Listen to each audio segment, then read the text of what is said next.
आज मैं आप लोगों के लिए ज्योग्राफी के टॉप प्रश्नों की श्रृंखला लेके आ गई हूँ। तो चलिए देखते हैं ज्योग्राफी का सॉल्यूशन, और वो भी आसान भाषा में।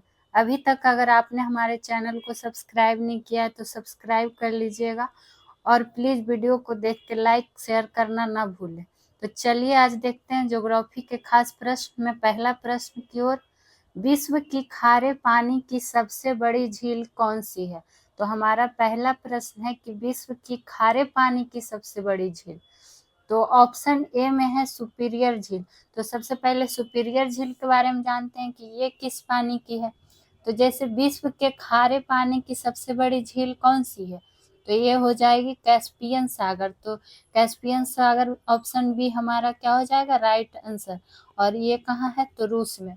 उसी तरह सुपीरियर झील जो है ये क्या है, तो ये ताजी पानी की सबसे बड़ी झील है।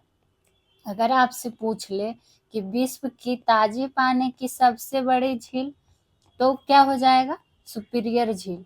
कंफ्यूज नहीं होना है, चारों में अंतर है।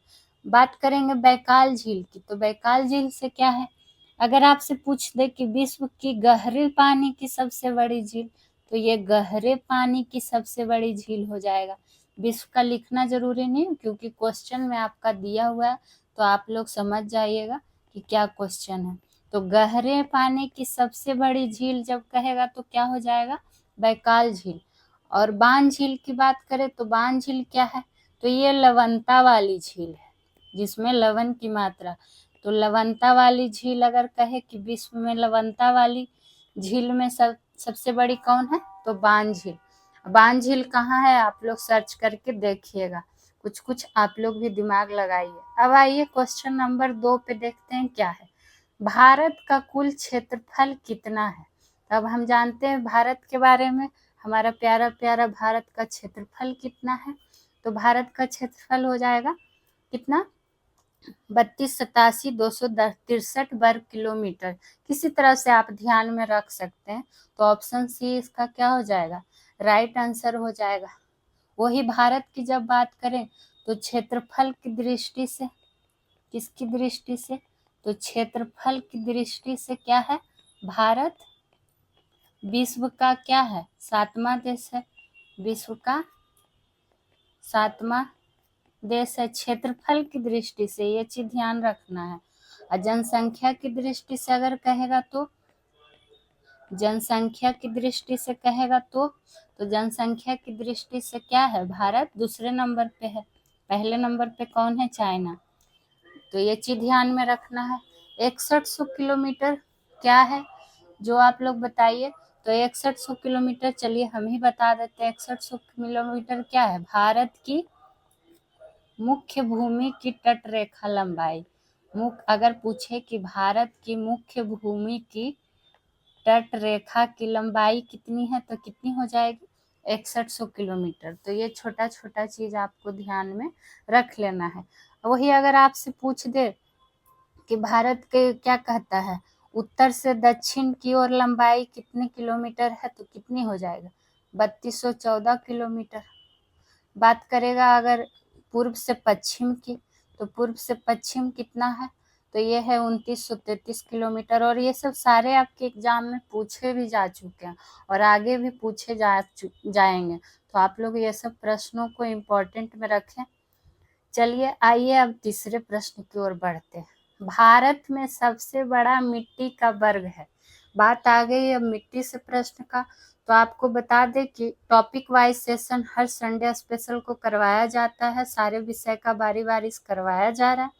तो उसमें आपको हम भारत की सारी प्रमुख मिट्टी टॉपिक वाइज में पढ़ा चुके हैं डिटेल में, तो आप लोग उस वीडियो को जाके देख लीजिएगा। अब यहाँ पे इसका आंसर जानते हैं कि भारत में सबसे बड़ा मिट्टी का वर्ग क्या है, तो ये क्या है, ये है कछारी मिट्टी। तो राइट आंसर क्या हो जाएगा, कछारी मिट्टी।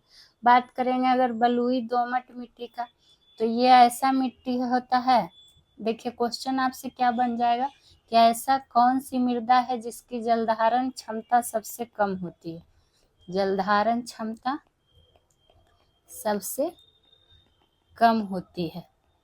तो ये कौन सा मिट्टी हो जाएगी, बलुई दोमट मिट्टी, क्योंकि बालू में है, रेगिस्तान में, तो इसलिए मृदा की जल धारण क्षमता सबसे कम किस मिट्टी की होती है, तो बलुई दोमट मिट्टी।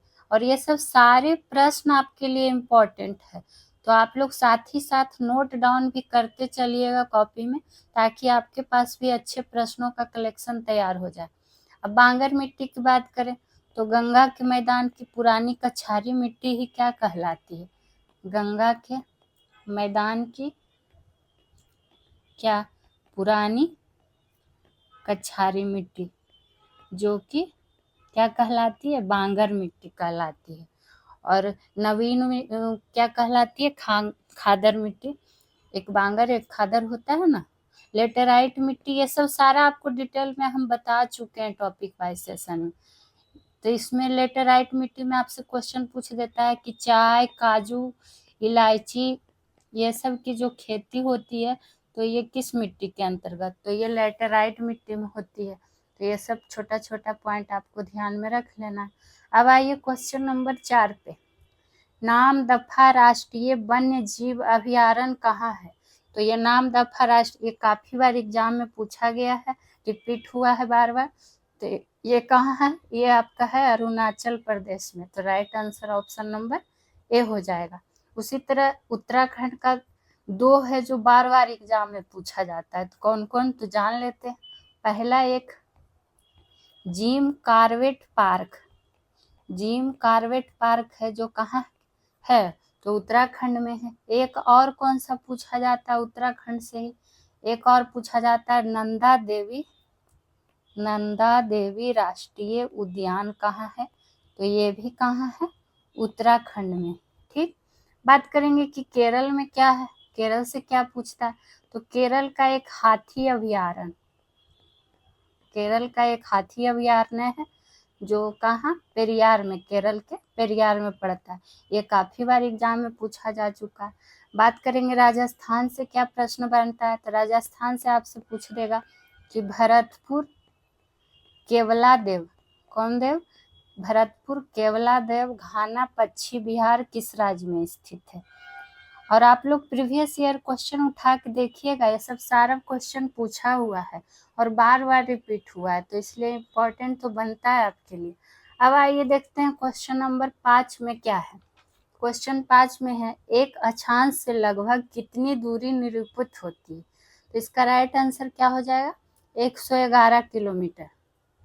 तो इसका तो राइट आंसर हो जाएगा कि 1 डिग्री अक्षांश से लगभग कितनी दूरी निरूपित होती है, तो 111 किलोमीटर। वही अगर आपसे पूछ दे कि अक्षांश रेखा की संख्या कितनी, पूछा भी गया है कि अक्षांश रेखा की संख्या कितनी होती है, तो 180।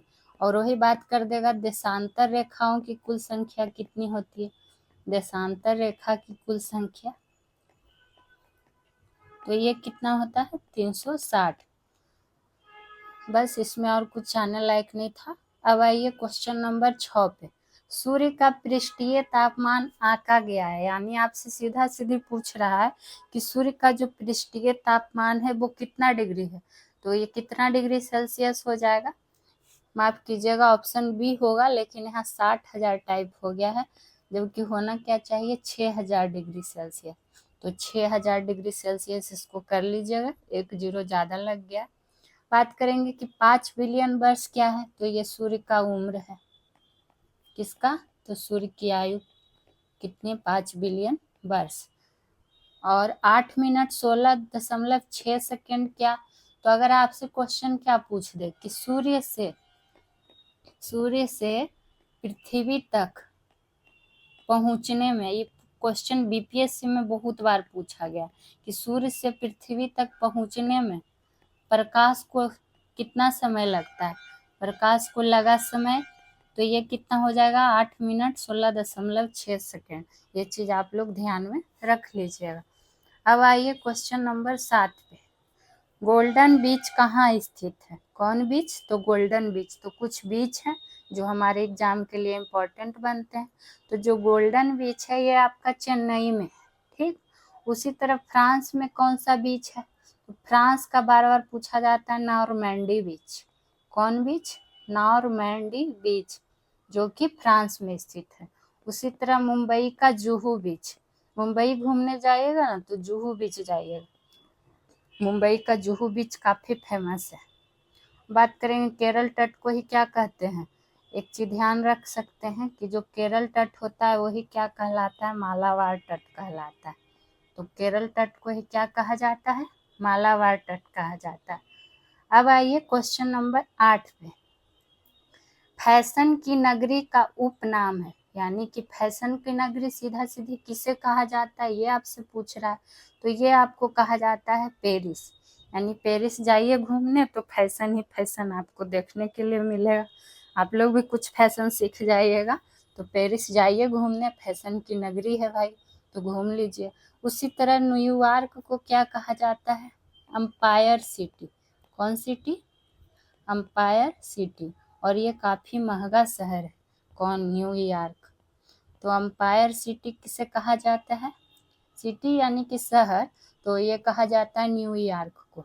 उसी तरह फ्रांस को क्या मिला है उपनाम, इसको कहा जाता है परियों का देश। बताइए, फ्रांस जाइएगा तो परी मिलेगी, परियों का देश ही है तो सुंदरियों का देश, परी है तो सुंदर भी होगी, तो सुंदर भी वही मिलेगी। तो सुंदरियों का देश कहिए या फिर परियों का देश कहिए, कहाँ मिलेगा आपको, फ्रांस में। तो ये उपनाम किसे प्राप्त है, फ्रांस को। जापान को तो सिंपल पता होगा कि सूर्योदय का देश किसे कहा जाता है, सूर्योदय का देश। तो ये किसे कहा जाता है, जापान को। अब आइए क्वेश्चन नंबर 9 पे। इसको कर लीजिए स्टार मार्क, क्योंकि ऐसे प्रश्न में आप लोग करते हैं बोरियत फील, और ऐसा प्रश्न एग्जाम में ज़्यादातर आ जाता है। तो ऑप्शन देख के कंफ्यूज नहीं होना है, बारी बारी से सबको अच्छे से समझना है। क्या क्वेश्चन है हमारा, उष्णकटिबंधीय जलवायु वाली घास क्या कहलाता है। यहाँ कौन सी जलवायु वाला घास के बारे में पूछा गया, तो उष्णकटिबंधीय जलवायु वाली घास, तो ये आपका कहलाता है ट्रोपोफाइट। कौन फाइट, तो ट्रोपोफाइट। तो ऑप्शन नंबर ए इसका हो जाएगा राइट आंसर। लेकिन वही बात बी ऑप्शन की करते हैं, तो क्या है, हाइग्रोफाइट। तो ये कौन सी वाली घास कहलाएगी, इसका भी जान लेते हैं।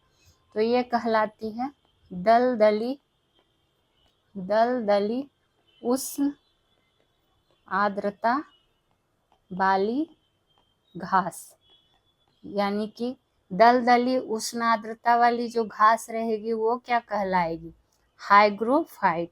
उसी तरह जेरोफाइट के बारे में जानते हैं, तो ये हो जाता है उष्णकटिबंधीय, उष्णकटिबंधीय मरुस्थलीय क्षेत्रों वाली, मरुस्थलीय क्षेत्रों वाली घास क्या कहलाती है, तो ये जेरोफाइट कहलाती है।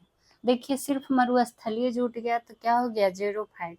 लेकिन सिर्फ उष्णकटिबंधीय जलवायु था तब क्या हुआ, ट्रोपोफाइट। उसी तरह बात करेंगे लिथोफाइट का, तो लिथोफाइट क्या है, तो ये होता है कड़ी चट्टानों में। कौन चट्टानों में, तो कड़ी, अगर आपसे पूछे कि कड़ी चट्टानों में उगने वाली घास या वनस्पति किसके अंतर्गत, तो लिथोफाइट के अंतर्गत। तो इसको आप लोग नोट डाउन जरूर करिएगा। अब आइए क्वेश्चन नंबर 10 पे।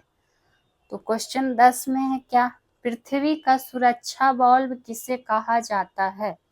तो पृथ्वी का जो सुरक्षा बल्ब है ये कहा जाता है किसे, तो ज्वालामुखी को। तो राइट आंसर हमारा क्या हो जाएगा, ऑप्शन नंबर सी। उसी और क्या देखिए क्वेश्चन बन जाएगा, अगर आपसे पूछ दे, बात करेगा ज्वालामुखी आया ही है तो जान लेते हैं। पूछ देता है कि विश्व का सबसे ऊंचा ज्वालामुखी, विश्व का सबसे ऊंचा ज्वालामुखी। तो विश्व का जब सबसे ऊंचा ज्वालामुखी पूछेगा तो ये कौन सा हो जाएगा, कोटोपैक्सी ज्वालामुखी, कोटोपैक्सी,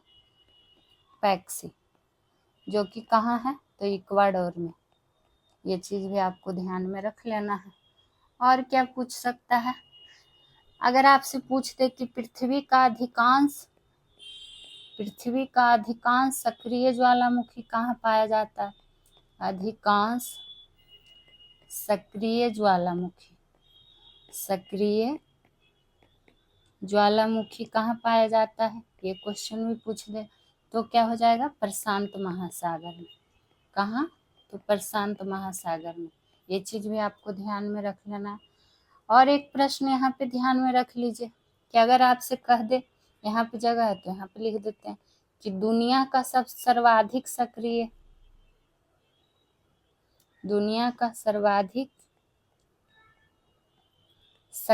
ज्वालामुखी, तो क्या हो जाएगा, तो दुनिया का सर्वाधिक सक्रिय ज्वालामुखी का नाम क्या हो जाएगा, किल्वाय ज्वालामुखी। कौन ज्वालामुखी, तो एक हो गया जो विश्व का सबसे ऊंचा, और एक दुनिया का सर्वाधिक सक्रिय होना चाहिए। और पृथ्वी का अधिकांश सक्रिय ज्वालामुखी पाया कहाँ जाता है, तो प्रशांत महासागर। तो यहाँ तक 10 प्रश्न हमारे पूरे हुए। तो आप लोग से एक रिक्वेस्ट बनता है कि आप लोग इस चैनल से जरूर जुड़िए, जितना हो सके इस वीडियो को शेयर कीजिए, लाइक कीजिए और सब्सक्राइब भी कीजिए। आपको हर सेशन में कुछ खास मिलेगा, हर रेगुलर सेशन में आपको टॉप प्रश्नों का कलेक्शन मिलेगा, सारे विषयों का, प्लस आपको टॉपिक वाइज भी हर संडे स्पेशल में करवाया जाएगा, वो भी फ्री ऑफ कॉस्ट। तो आप लोग प्लीज़ सपोर्ट करें, इस चैनल से ज़रूर जुड़ें। अब आइए क्वेश्चन नंबर 11 पे।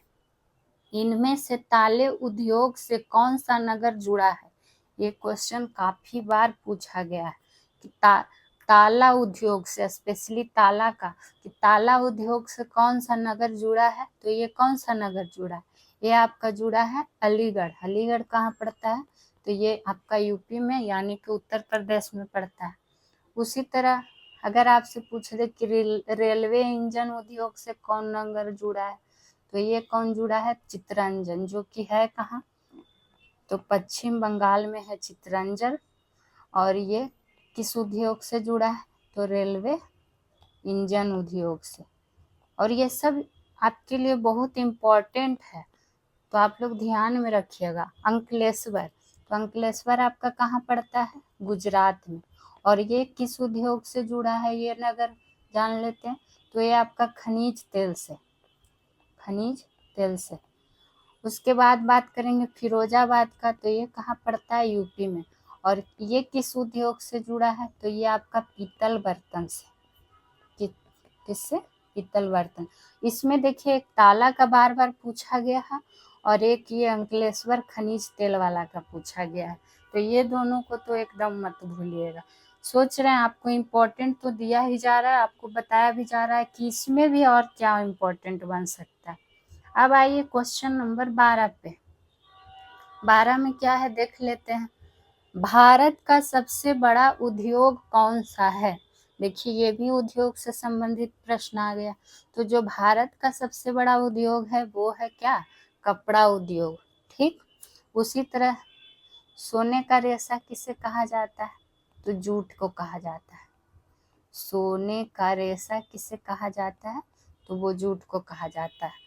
एक पॉइंट और बनता है यहाँ पर क्या, कि अगर पूछ दे कि जूट उद्योग में, बात आया है जूट का, तो जूट उद्योग में प्रथम उत्पादक राज्य कौन है, ये भी पूछा जाता है। तो ये कौन सा है, पश्चिम बंगाल। ये चीज ध्यान में आपको रख लेना है।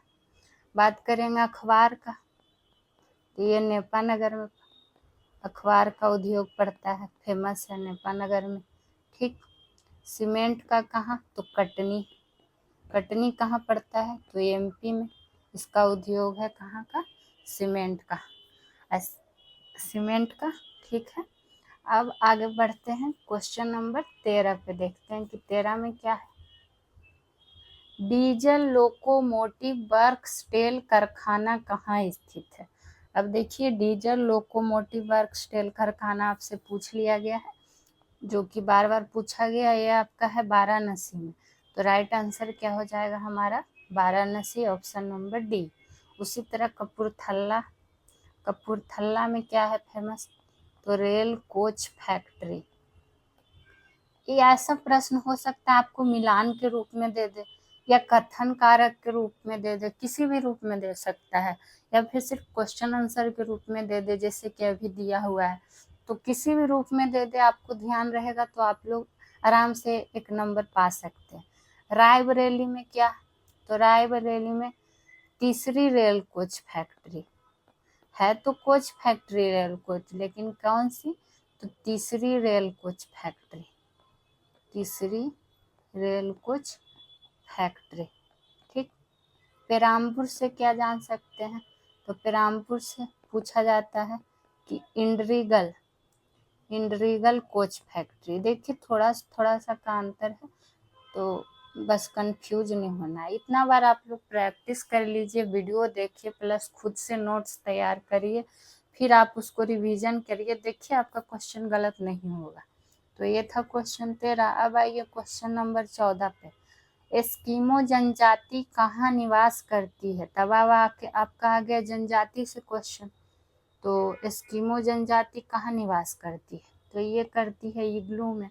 उसी तरह जो भूई नहीं, ये कुछ मिस्टेक टाइपिंग हो गया है, यर्ट होना चाहिए, क्या यर्ट होना चाहिए, यर्ट, ये मिस्टेक है, इसको गलत कर लीजिएगा।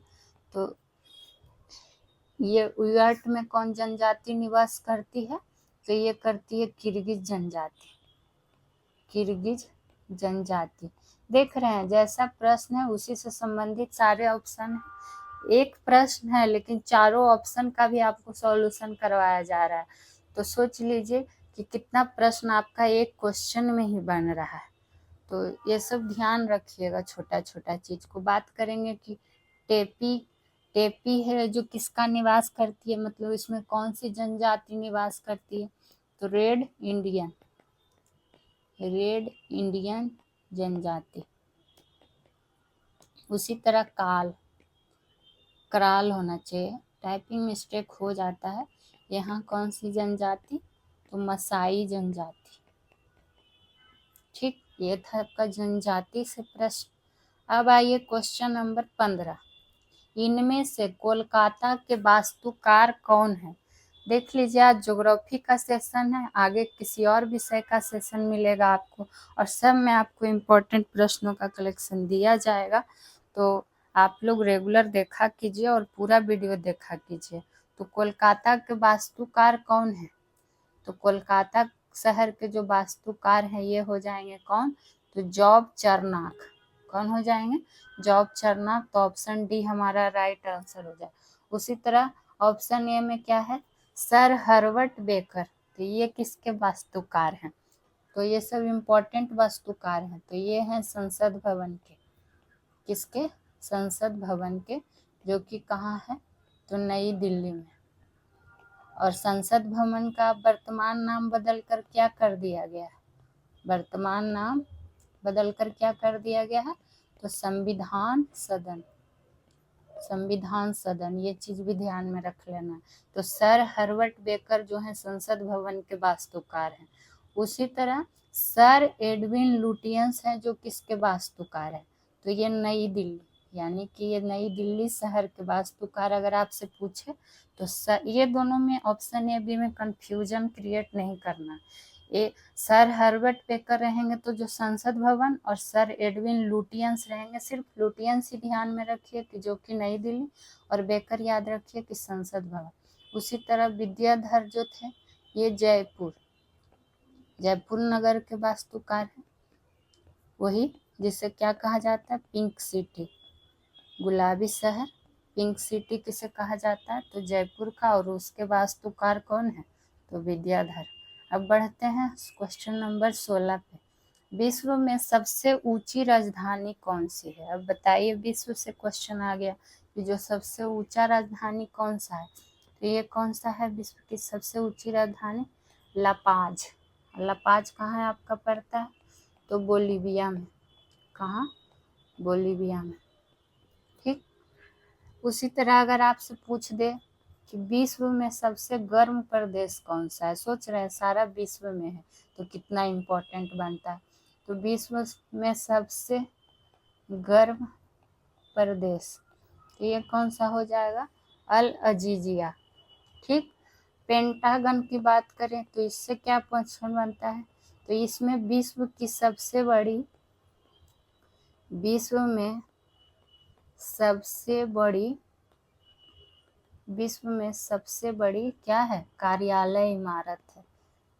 कार्यालय इमारत है। ये पेंटागन कहाँ पड़ता है? तो यूएसए में, यानी कि अमेरिका में पड़ता है, और ये विश्व में सबसे बड़ी कार्यालय इमारत है। तो ये पॉइंट ध्यान में रख लेना। अब आइए क्वेश्चन नंबर 17 पे। सूर्य ग्रहण किस दिन होता है?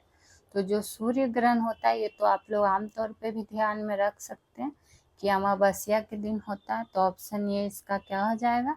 राइट आंसर हो जाएगा। ठीक। पूर्णिमा के दिन चंद्र ग्रहण होता है। पूर्णिमा के दिन चंद्र ग्रहण होता है, और सूर्य ग्रहण अमावस्या के दिन और पूर्णिमा के दिन क्या होता है? चंद्र ग्रहण।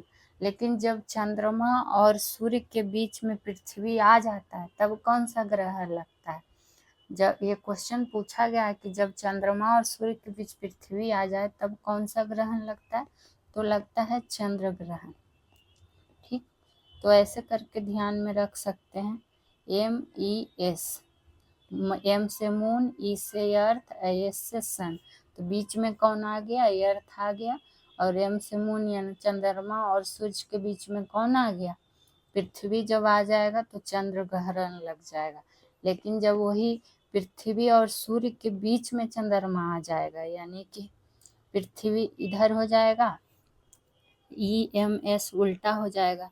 तो जब बीच में चंद्रमा आ जाएगा किसके? पृथ्वी और सूर्य के बीच, तब क्या लग जाएगा? सूर्य ग्रहण। सूर्य ग्रहण। तो ये पॉइंट भी आप लोग को ध्यान में रख लेना है।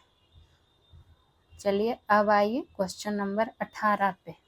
गोकक जलप्रपात किस नदी पर स्थित है? तब जलप्रपात से क्वेश्चन आ गया। तो गोकक जलप्रपात जो है ये किस नदी पर स्थित है? तो गोकक जलप्रपात पहले है कहाँ? तो ये है कर्नाटक में। कहाँ है गोकक जलप्रपात? कर्नाटक में। और किस नदी पर स्थित है? तो घाटप्रभा नदी पर। ठीक। उसी तरह नर्मदा नदी पर जो बार बार जलप्रपात पूछा जाता है वो कौन सा है? एग्जाम में बार बार रिपीट होता है, धुआंधार जलप्रपात। धुआंधार जलप्रपात। और ये है कहाँ? तो मध्य प्रदेश में, यानी कि MP में। ये चीज ध्यान में रख लेना है। किस नदी पर? तो नर्मदा नदी पे। उसी तरह शरावती नदी पे कौन सा जलप्रपात? या आपसे पूछ लेगा कि जोग जलप्रपात किस नदी पर है? जोग जलप्रपात, तो ये किस नदी पर? शरावती नदी पर। और ये है कहाँ? तो ये भी कर्नाटक में है, जहाँ की गोकक जलप्रपात है। अब वसुधारा नदी की बात करें तो वसुधारा नदी पर कौन सा जलप्रपात? तो इस पे है वसुधारा। वसुधारा नदी नहीं, यहाँ पे देखिए कुछ मिस्टेक हो गया। वसुधारा जलप्रपात कर लीजिए। वसुधारा जलप्रपात।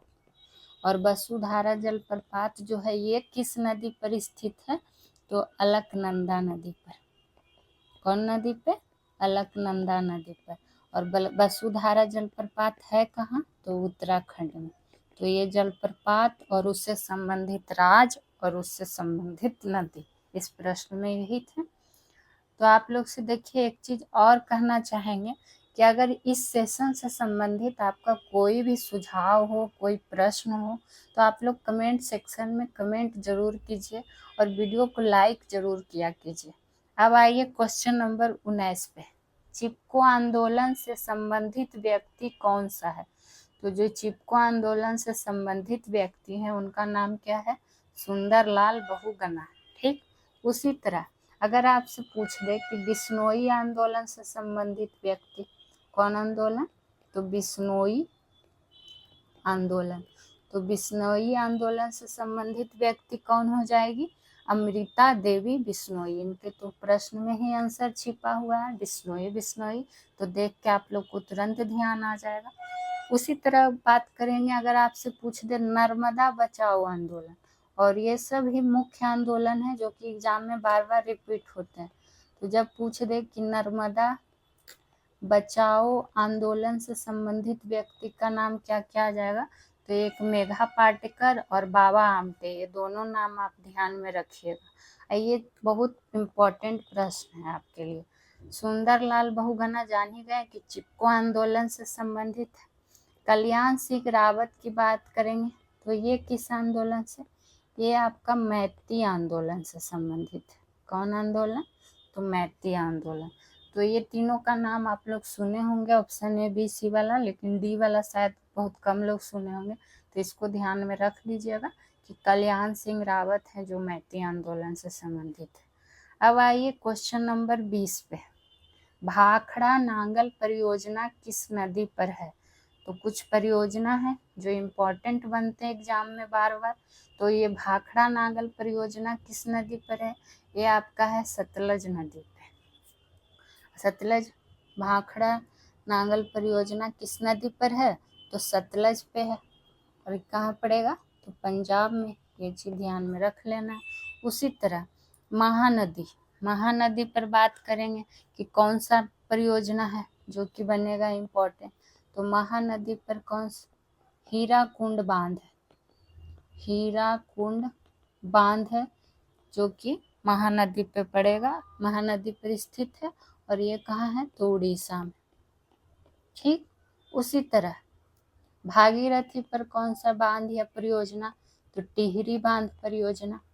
टिहरी बांध परियोजना किस नदी पर स्थित है, तो भागीरथी पर, ये देवप्रयाग। ठीक, उसी तरह चंबल नदी पर, तो इसका याद ही रह जाएगा आप लोग को कि चंबल नदी पर चंबल परियोजना। और ये आपका कहाँ पड़ता है, तो एमपी में, यानी कि मध्य प्रदेश में। तो आज के लिए इतना ही। आज के लिए 20 प्रश्नों का सॉल्यूशन हो गया, वो भी आपके लिए आसान भाषा में। तो जितना हो सके आप लोग इस चैनल को सब्सक्राइब कीजिए, शेयर कीजिए, लाइक कीजिए। फिर मिलेंगे किसी और सब्जेक्ट का नए सेशन को लेकर। तो आप लोग जुड़ा कीजिए, रेगुलर सेशन पूरा देखा कीजिए और कमेंट भी किया कीजिए।